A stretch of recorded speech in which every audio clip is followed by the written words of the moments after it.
10 मिनटन अगर Omar Abdullah national conference तकरीर कर कुन जाए काशिर पे, वो कश्मीरी है ही नहीं। उमर साहब कर 10 मिनटन काशिर पे कुन ती जाए तकरीर, मैं सियासत नहीं करूंगा, ये मैं ऑन रिकॉर्ड रखना चाहता हूं। आपका जो झंडा लाल है ये खून का रंग है, ऐसे ही आपके हाथों पर खून का रंग है। चाहे वो मोहम्मद यूसुफ हो जो आज का सलाउद्दीन है, चाहे वो यासीन मलिक साहब हो, वो तो सारे पॉलिटिकल वर्कर्स थे, वो तो इलेक्शन में हिस्सा लेने वाले थे।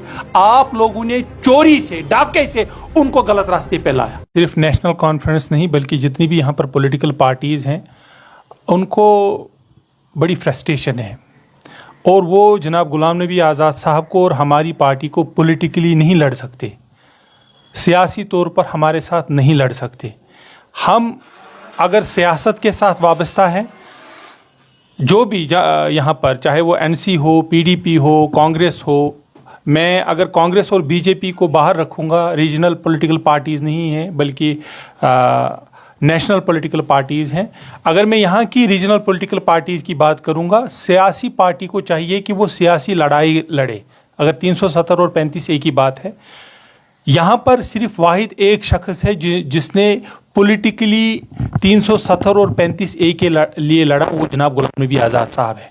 आपके पास 3 पार्लियामेंट मेंबर्स थे। अगर आप उमर साहब की बात करेंगे, 3 पार्लियामेंट मेंबर्स आपके पास थे, किसी ने भी 370 और 35A पे बात नहीं की। बल्कि मैं आपकी नॉलेज को रिफ्रेश करना चाहता हूँ, जिस दिन 370 और 35A हमसे लिया गया था 5 अगस्त को, हसनैन मसूदी साहब जो कि नेशनल कॉन्फ्रेंस के पार्लियामेंट मेंबर हैं, उनको अमित शाह ने, honourable home minister of India ने कहा था कि मैं तैयारी करके आया था कि मुझे एक जज के साथ बहस करना है, और वापस में आपने देखा होगा और आप चेक भी कर सकते हैं, ये एक फैक्ट है, वापस में मसूदी साहब ने जवाब नहीं दिया बल्कि हंसा।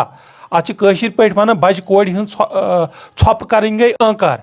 दे वर इन एग्रीमेंट विद बीजेपी। आप मुझे बताएं, 5 अगस्त हमसे 370 और 35A लिया गया, वनिस ताम दुत नेशनल कॉन्फ्रेंस जवाब किए। मैं आपके ज़रिए और आपके नाजरीन के ज़रिए ये नेशनल कॉन्फ्रेंस से पूछना चाहता हूँ, 3 अगस्त यस तो हाई लेवल मीटिंग कर नरेंद्र मोदी से, उसमें आपने क्या बात नरेंद्र मोदी साहब के साथ की थी? अगर सब यहाँ पर परेशान थे, जम्मू कश्मीर की आवाम परेशान थी, उस दिन भी चूंकि ये चलन तम दो यहाँ ये पार्लियामेंट चल रहा था, इन सेशन था कल, मुझे लगता है, देखें आप उमर साहब एक साबिका वजीर आला रहे हैं जम्मू कश्मीर के, अगर वो ये बातें करेंगे, आपका, अगर मैं मानता हूं फारूक साहब यहाँ बंद था, आपके 2 पार्लियामेंट मेंबर्स दिल्ली में बैठे थे, वैसे ही आज़ाद साहब सिर्फ पार्लियामेंट मेंबर नहीं थे बल्कि लीडर ऑफ अपोजिशन थे, वो दिल्ली में थे, और दिल्ली में वो बैठ के हंस नहीं रहे थे बल्कि जम्मू कश्मीर की आवाम की बात उन्होंने पार्लियामेंट में रखी, और उस वक्त की सरकार बीजेपी को बताया कि जो आपने इक़्तिदाम यहां पर उठाए, जो 370-35A गैर कानूनी और गैर आईनी हमसे लिया, वो आपने जम्मू कश्मीर की आवाम के साथ गलत किया। आप मुझे बताएं कि उमर साहब और उमर साहब की पार्टी ने पॉलिटिकली कहां पर फाइट किया 370 और 35A के साथ, 370 और 35A के लिए? आप मुझे बताएं, 370 और 35A के साथ साथ यहां पर जम्मू कश्मीर पे और भी मुसीबत थे, यहाँ पर बिल्डोजर आया था। हाँ, उमर साहब ने उस दिन बात की थी, मगर आपको पता होगा सिर्फ करन पन का बेकरन पन्ने रिश्तेदार का। वाहिद पार्टी और वाहिद लीडर जिसने जम्मू कश्मीर के मजलूम आवाम की बात सड़कों पे भी रखी, बाहर भी रखी, ऐवानों में रखी, वो जनाब गुलाम नबी आज़ाद साहब है, बाकी कोई नहीं। असल में इन्होंने अपना ग्राउंड लूज किया है, they have lost the relevance in Jammu and Kashmir. इनको आज़ाद साहब का नाम चाहिए टू गेन दैट रेलेवेंस। यहाँ के लोग चालाक भी हैं और यहाँ के लोग हसास भी हैं। मैं उमर साहब से पूछना चाहता हूँ, जो आप ये बीजेपी करते हो, क्या आप बीजेपी की सरकार में मंत्री नहीं थे? बीजेपी की पॉलिसी तब भी वही थी जो आज है जब आप मंत्री थे, मगर मेरे नज़दीक महशुबासन कि ये लोगों को, या तो मुझे नहीं लगता यहाँ के लोग बेवकूफ़ हैं, लेकिन ये बेवकूफ़ समझते हैं। मुझे आप खुदारा बताएं कि आपको याद होगा सैफुद्दीन सोज साहब नेशनल कॉन्फ्रेंस का एक फाउंडिंग मेंबर था।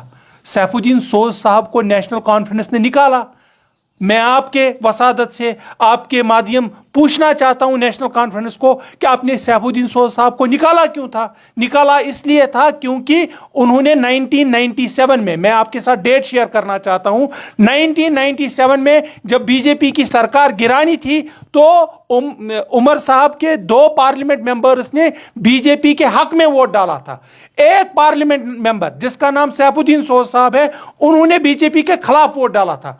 तो इसलिए बीजेपी नेशनल कॉन्फ्रेंस ने सैफुद्दीन सोज साहब को नेशनल कॉन्फ्रेंस से ही निकाला। सिर्फ यही नहीं, उमर साहब फिर सरकार में मंत्री भी रहे। ये तो तब भी वही बीजेपी थी, आज भी वही बीजेपी है।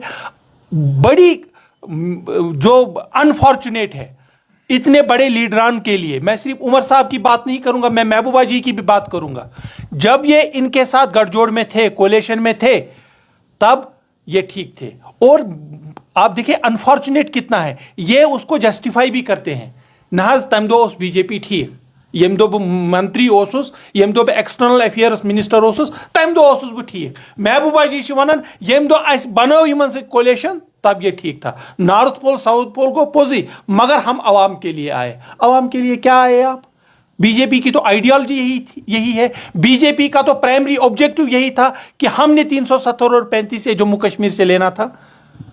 आप उमर साहब इतना सीनियर रियासत के वजीर आला रहे हैं, आप उनके स्टेटमेंट्स 3 महीने से देखें। अक्सर मयारस पे रूद उमर साहब के। उमर साहब कश्मीर कश्मीर कश्मीर कहते हैं, जहां पर भी कहते हैं कश्मीरी की बात करते हैं, कश्मीरी की।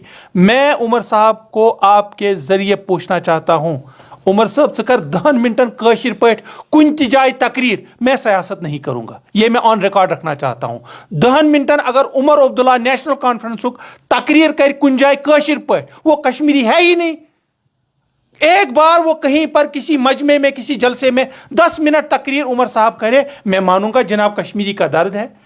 यहां पर आपका जो झंडा लाल है, ये खून का रंग है, ऐसे ही आपके हाथों पर खून का रंग है। आपको पता है यहां पर पीएसए किसने लाया, पोटा किसने लाया, और इन्होंने उस पीएसए और पोटा को पॉलिटिकल वेपन इस्तेमाल किया।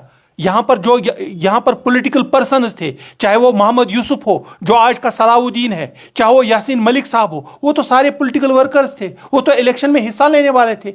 आप लोगों ने चोरी से, डाके से उनको गलत रास्ते पे लाया।